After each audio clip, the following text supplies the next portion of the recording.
네, 오늘 본문 열왕기하 5장 이전에 열왕기하 4장에서는 엘리사의 5가지 이적을 소개하면서 엘리사가 엘리야의 뒤를 이은 하나님의 선지자가 되었다라는 사실을 보여주었습니다. 그것을 통해서 하나님의 사람이 해야 할 일이 무엇인가를 말씀해 주었던 것이죠. 이제 오늘 본문 5장에서는 이방인을 위한 이적을 소개하고 있습니다.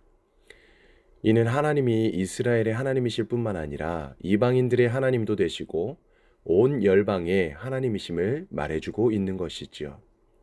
그래서 본문에는 아람의 군대 장관이었던 나아만이 나오게 됩니다. 이 아람이라는 곳은 오늘날의 시리아 지역을 이야기하는 곳입니다. 1절 말씀에 보면 나아만에 관한 정보가 나오게 됩니다. 아람 왕의 군대 장관 나아만은 그의 주인 앞에서 크고 존귀한 자니 이는 여호와께서 전에 그에게 아람을 구원하게 하셨습니다. 그는 큰 용사이나 나병 환자더라. 나아만은 왕의 절대적인 신임을 받던 자였습니다. 그는 이전에 큰 전쟁에서 승리를 거두었던 것으로 보입니다.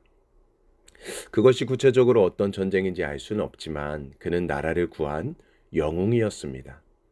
그러나 본문은 이것이 다 하나님의 은혜로 된 것임을 말씀해주고 있습니다.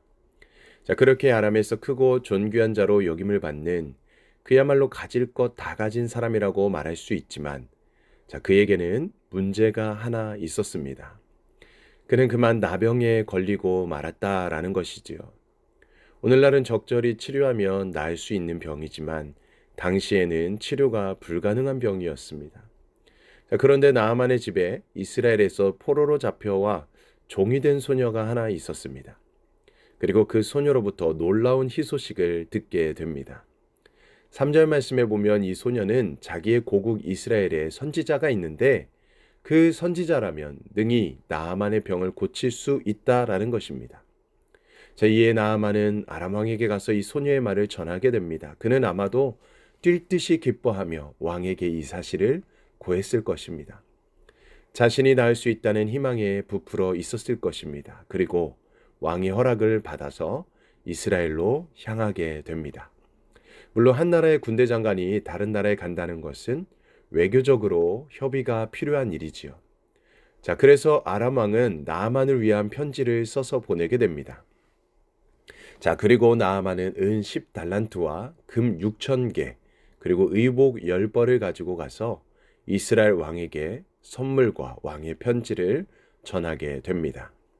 편지의 내용은 본문 6절에 나와 있는 것처럼 나아만이 치료를 받아 나을 수 있게 해달라라는 것이었습니다. 자, 그런데 이 편지를 받아든 북이스라엘의 왕은 어떻게 반응하였을까요? 7절 말씀입니다. 이스라엘 왕이 그 글을 읽고 자기 옷을 찢으며 이르되 내가 사람을 죽이고 살리는 하나님이냐? 그가 어찌하여 사람을 내게로 보내 그의 나병을 고치라 하느냐? 너희는 깊이 생각하고 저 왕이 틈을 타서 나와 더불어 시비하려 함인 줄 알라 하니라. 자, 아람 왕은 진심으로 나아만의 병을 고치기 위해서 이스라엘 측에서 도와주기를 바라면서 편지를 보냈습니다. 그런데 이스라엘 왕은 이것을 전혀 다르게 받아들이고 반응했습니다. 비록 지금은 평화의 시대라고 해도 아람과 이스라엘은 언제나 군사적으로 대치하고 있는 관계입니다. 자, 그런 상황에서 아람의 군대 장관 나아만이 나병에 걸렸으니까 이제 이스라엘에서 좀 고쳐달라고 하는 편지를 받자 이 이스라엘 왕은 이를 전쟁의 구실을 만들려는 것으로 생각했던 것입니다. 자, 그런데 8절에서도 보면 엘리사가 이 소식을 듣게 됩니다. 자, 그래서 왕에게 사람을 보냅니다. 그만한 일로 왜 왕이 옷을 찢느냐라는 것이죠. 나아만을 자기에게 보내라라고 말합니다. 지금 이스라엘 왕은 이것이 전쟁의 위기라고 생각하지만 엘리사는 그게 아니라고 바라보고 있습니다. 자, 두 사람은 똑같은 상황 속에 있습니다. 그러나 완전히 다르게 바라보면서 반응하고 있습니다. 내가 내 안에 믿음이 있느냐 없느냐를 따라서 이렇게 바라보는 것이 다를 수 있습니다. 엘리사는 지금 이 상황을 통해서 하나님께서 무엇인가를 하려고 한다. 하나님의 뜻이 있다라는 것을 감을 잡고 있습니다. 자, 그래서 그가 이스라엘 중에 선지자가 있는 줄을 알리이다라고 말하고 있는 것입니다. 이것은 단순히 자신을 드러내고자 하는 말이 아니었습니다. 엘리사는 하나님을 드러내고자 하는 말이었습니다. 우상을 섬기는 아람에서 온 나아만에게 오직 이스라엘의 하나님만이 참 하나님이심을 알게 해주겠다라는 것이었습니다. 자, 9절 말씀에도 보면 이제 나아만은 말들과 병거들을 거느리고 엘리사의 집에 도착하게 됩니다. 자, 자기처럼 중요한 인물이 오면 분명 선지자가 직접 나와서 영접할 것을 나아만 장군은 기대했을 것입니다. 자, 그런데 엘리사는 어떻게 반응하였습니까?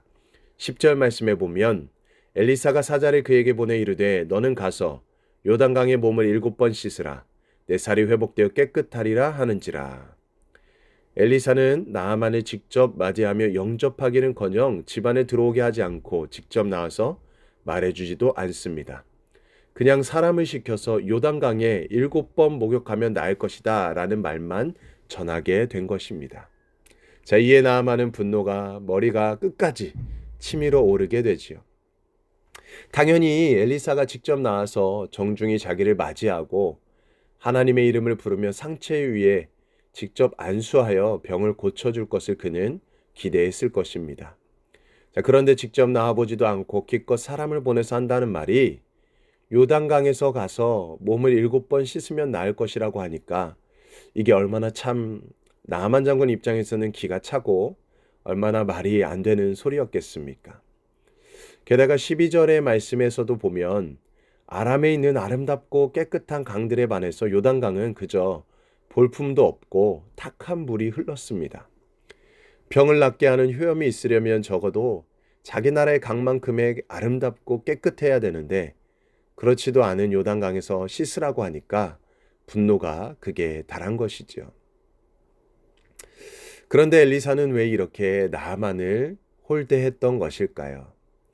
그의 모습은 마치 수로보니게 여인을 향해서 자녀의 떡을 취하여 개들에게 주는 것이 마땅치 않다라고 하셨던 예수님의 모습을 떠올리게 하는 것입니다.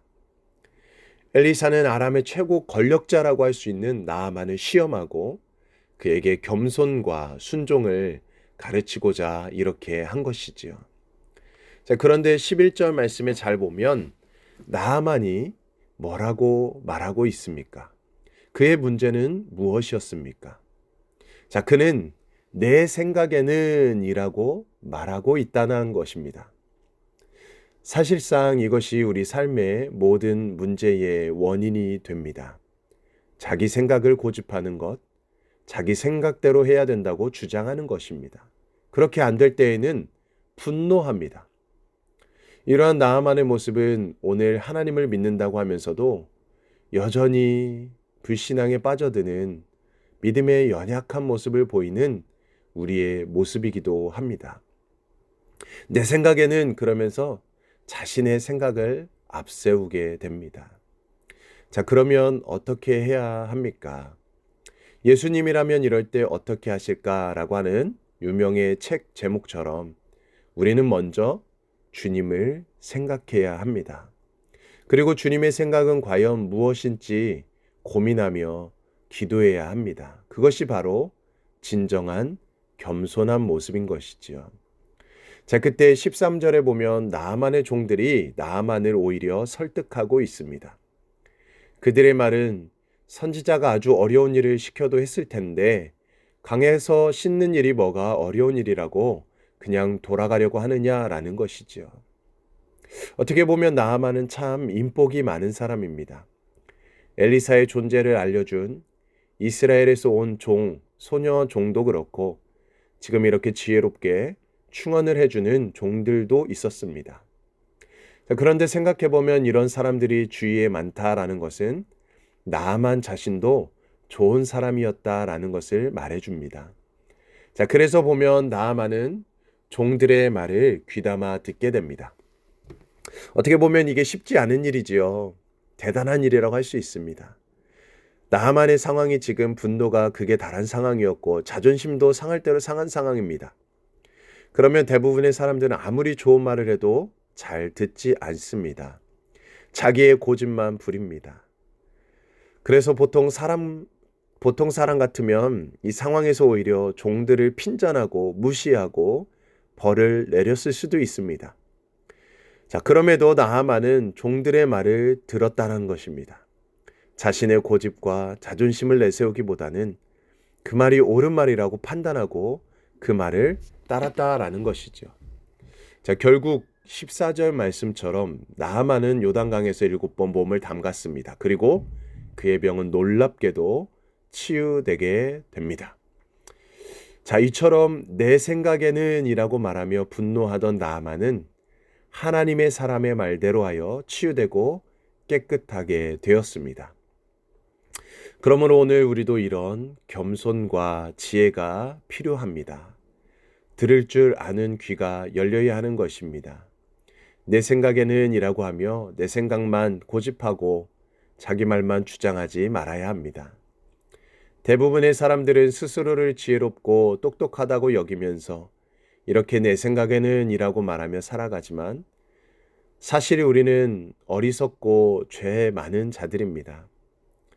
참된 지혜로운 사람은 겸손한 사람입니다. 먼저 하나님의 말씀에 귀를 기울이고 하나님의 뜻을 구하는 사람이고 그리고 다른 사람들의 말도 들을 줄 아는 사람이지요. 사랑하는 성도님들, 그러므로 오늘도 우리가 주님을 바라보며 주님 앞에 겸손히 낮아지고 하나님의 말씀을 잘 듣고 또 다른 이들의 하는 말도 잘 들을 수 있는 귀가 열려서 진정 인생의 지혜를 찾고 또 지혜롭고 복되게 살아가는 저와 여러분들의 삶이 되시기를 간절히 축원드립니다. 아멘. 사랑의 하나님 아버지, 감사합니다. 오늘도 말씀으로 우리의 마음에 비추어 주시니 감사드립니다. 나아만 장군이 자신의 체면과 자존심을 내려놓고 결국 요단강의 순종의 발걸음을 내디뎠을 때 하나님의 치유가 임했음을 보게 됩니다. 우리 역시 말씀 앞에서 내 생각과 고집을 내려놓게 하시고 주님이 말씀하시는 대로 온전히 하나님의 말씀에 순종하는 믿음을 허락하여 주시옵소서. 우리 안에 숨겨진 교만과 완고함을 깨트려 주시고 겸손히 듣고 움직이는 마음을 열어 주시옵소서.